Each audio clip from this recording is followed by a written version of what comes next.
Gilmore Hatch. So mga kasabong, this is my Gilmore Hatch hen, oh. Ready to lay na rin to mga kasabong. Mayong buntag mga kasabong.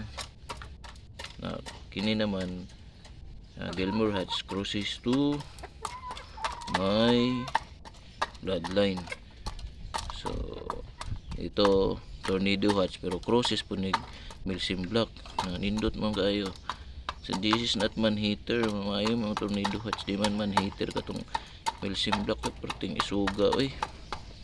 But this is nice bloodline. This is 7 months already. Nindot kayo. Papalungan ko this coming few days. So on my next video palong na to. Takinin naman straight ko maayo kayo. Magkapatid to, tapos tulo to kabuok tong usa na wala man nakaw. May baligya na ako sa akong amigo, tapos sus nawala man di ay one day ra gyud siya ha. Dako na siguro to, straight kumpod to. This is a nice size, bigger one. Ito kini maayo mukha ng hurot man niya, oh. Hurot niya maayo ang appetite. This is the bigger one. Kini wa good, oh. Oh, apay gamay na da. Apay gamay.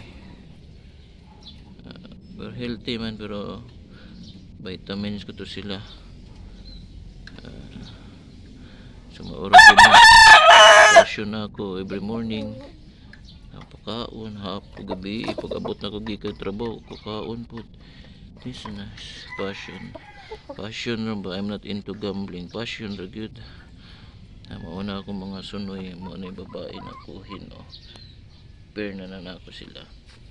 Tapos dispose na sa mga amigo modu laban sa Pasay Catpit Arena. Kaya gining kuan. Sabaw-sabaw niya.